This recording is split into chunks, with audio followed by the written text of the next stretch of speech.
Good morning, good afternoon, students. Today we are taking a illustration number 2, page number 65. Journalize the following transaction in the book of Sankalpa General Store. So, in the books of Sankalpa, started business with cash 1 lakh, stock of goods 50,000 and computer 50,000. तो पहले तो account कौन से आएंगे? एक तो आएगा started business मतलब कौन सा अकाउंट होता है? कैपिटल। देन नेक्स्ट अकाउंट कौन सा है? कैश है, स्टॉक ऑफ गुड्स है एंड कंप्यूटर है, राइट। तो यहाँ पे देखो कैश कम्स इन मतलब बढ़ जाएगा, डेबिट होगा। यहाँ पे कैश क्या आएगा? डेबिट। देन स्टॉक भी कम्स इन, वो भी डेबिट होगा। And computer also comes in, तो ये भी क्या हो जाएगा? डेबिट। तो कैपिटल क्या हो जाएगा? क्रेडिट। तो एंट्री क्या बनेगी?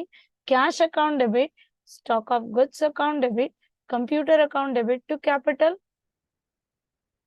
ऑन 2019 जुलाई 1 जितने भी डेबिट है पहले डेबिट कर लेंगे। Cash account debit, stock of goods,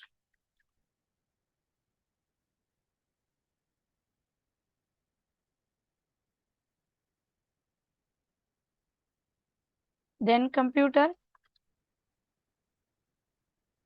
account debit to capital account.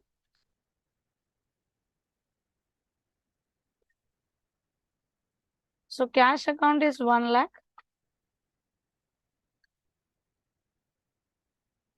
Stock of goods 50,000. Computer 50,000. Total is 2 lakh.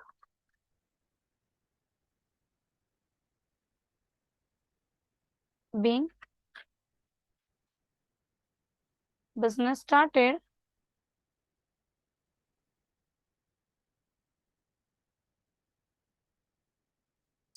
with cash, goods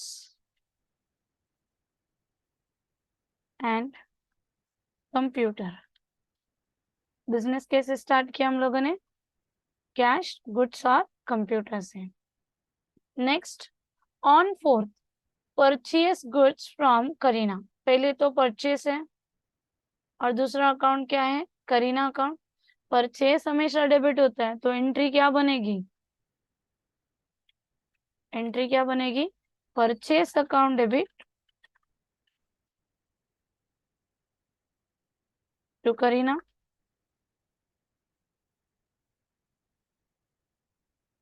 अभी अमाउंट लिखना है, बट यहाँ पे क्या दिया है? 5% रेट डिस्काउंट। तो कैलकुलेट करेंगे डिस्काउंट कैसे? 10,000 के ऊपर। सो फर्स्ट तो हमारा परचेस का वैल्यू है कितना? 10,000। उसके ऊपर माइनस करना है हम लोगों को rate discount 5%। So 10,000 into 5 divide by 100। तो यहाँ पे 0 0 गेट कैंसल, राइट। ये दो जीरो के साथ चले जाएंगे तो 500 आ जाएगा।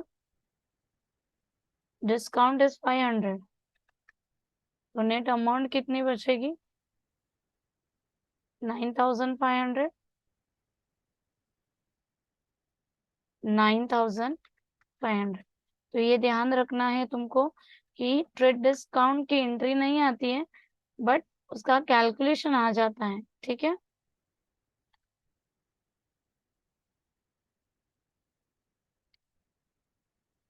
Being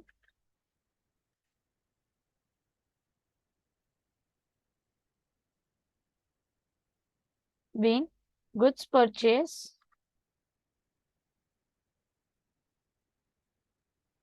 at 5% trade discount. sold goods to Priyanka 20,000 at 10% discount. दो अकाउंट कौन से है? एक तो सेल्स अकाउंट है, दूसरा प्रियंका अकाउंट। तो परचेज डेबिट में जाता है, सेल्स हमेशा क्रेडिट में जाएगा, राइट? तो एंट्री क्या बनेगी? प्रियंका अकाउंट डेबिट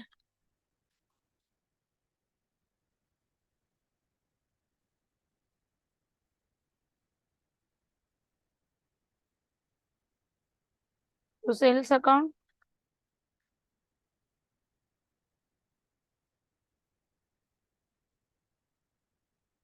कैलकुलेशन करना है सेल्स। देखो सेल्स कितना है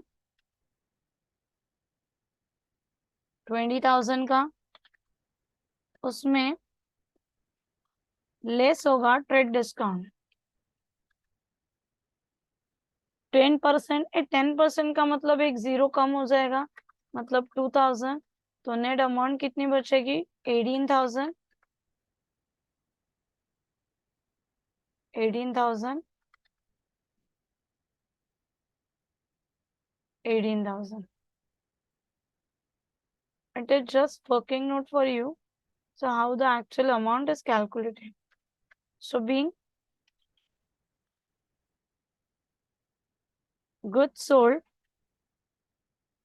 with goods sold at 10% TD। समझ में आ रहा है क्या कर रही हूँ? चलो नेक्स्ट पर आते हैं हम लोग। क्वेश्चन नंबर 13 पर आते हैं। Paid into state Bank of India. तो एक अकाउंट बन गया हमारा स्टेट बैंक ऑफ इंडिया, और पेड का मतलब होता है cash account.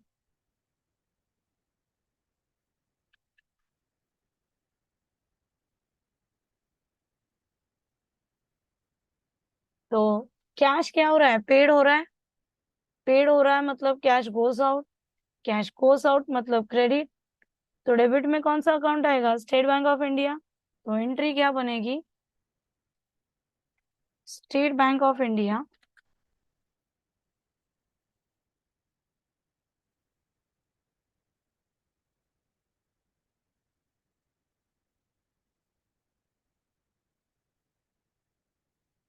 To cash account.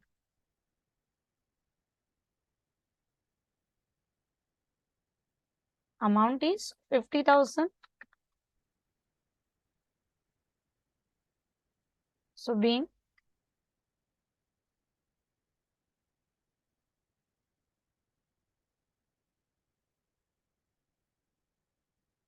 cash deposited into bank. और next on 15 goods worth ₹2,000 loss by theft. तो अकाउंट कौन से आएंगे? देखो एक तो गुड्स लॉस बाय थेफ्ट है और दूसरा गुड्स, बट ये नॉर्मल गुड्स नहीं है जिसको हम लोगों ने परचेस किया या सेल किया। देखो गुड्स के बदले तुम परचेस लेते हो या फिर सेल लेते हो, बट यहाँ पे क्या हुआ है? लॉस्ट हुआ है। तो यहाँ पे गुड्स लॉस लो और परचेस अकाउंट भी ले सकते हैं, दोनों में से कोई भी ले सकते हैं, ठीक है? सो ऑन 15 देखो क्या हो रहा है? गुड्स कम हो रहा है, लॉस्ट हो रहा है मतलब उतना कम हो रहा है। तो अगर गुड्स गोज आउट मतलब क्या होगा? क्रेडिट होगा। सो गुड्स लॉस्ट क्रेडिट होगा, तो लॉस बाय थेफ्ट क्या होगा? डेबिट। तो एंट्री क्या बनेगी? Loss by theft account debit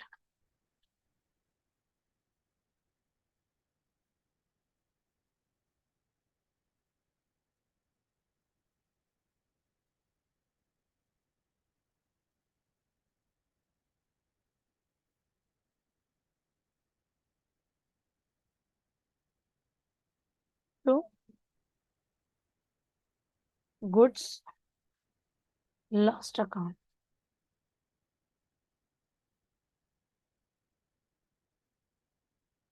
total कितने का लॉस हो गया? 2,000। Being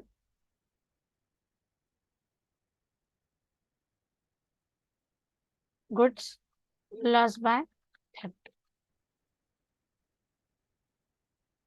next on 18 paid rent 4,000। देखो रेंट पेड हुआ है तो अकाउंट कौन सा बनेगा? एक तो पेड अकाउंट और एक रेंट। पेड का मतलब क्या होता है? Cash account.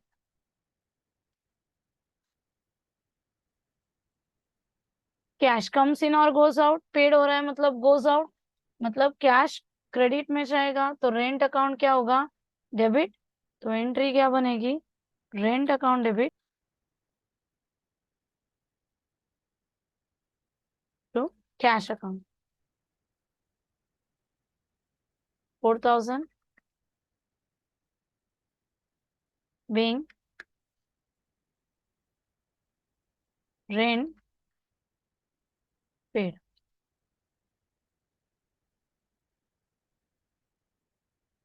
Received cash 17,500 from Priyanka in a full settlement of her account.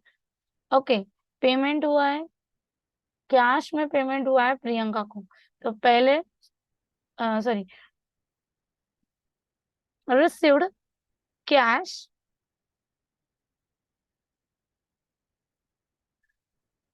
received cash 17,500 from Priyanka in full settlement. Received हुआ है क्या? कैश। तो एक अकाउंट है तुम्हारा कैश अकाउंट, सेकेंड अकाउंट है प्रियंका। सो कैश क्या हो रहा है? रिसीव्ड हो रहा है मतलब कम्स इन, कम्स इन मतलब डेबिट। तो एंट्री, कैश अगर डेबिट होगा तो दूसरा अकाउंट क्या होगा? क्रेडिट। तो एंट्री क्या बनेगी? Cash account debit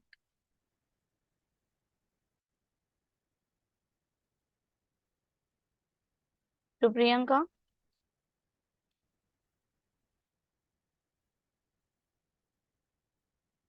okay, so Priyanka में कितना आना था? देखो जरा ऊपर, जरा एंट्री एक बार देखते हैं। देखो 10th वाला एंट्री, प्रियंका को प्रियंका से कितना आने वाला था? 18,000। तो 18,000 आने वाला था। अभी कितना आ रहा है? रिसीव कितना हो रहा है? 17,500। 17,500 अगर रिसीव हो रहा है तो 500 का क्या मिला? 500 का डिस्काउंट मिला। तो यहाँ पे क्या आएगा? डिस्काउंट। तो जब कभी भी तुम लोगों को सेटलमेंट ऑफ अकाउंट अगर ऐसा कुछ लिखा होगा तो समझ लेना वो तुम्हारा डिस्काउंट होगा। ओके, तो यहाँ पे देखो फुल सेटलमेंट लिखा, it means the difference in is in discount being cash received.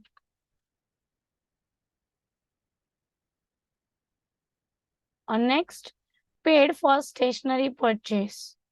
तो एक तो पेड मतलब हो गया तुम्हारा कैश अकाउंट, दूसरा है स्टेशनरी अकाउंट। तो कैश, कैश पेड हो रहा है मतलब कैश गोज आउट, और कैश गोज आउट मतलब क्रेडिट। तो स्टेशनरी अकाउंट कहाँ जाएगा? डेबिट में। तो एंट्री क्या बनेगी? Stationery to cash.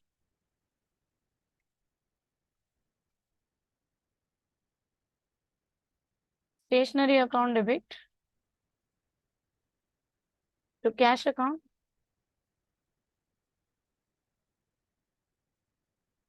8,000 being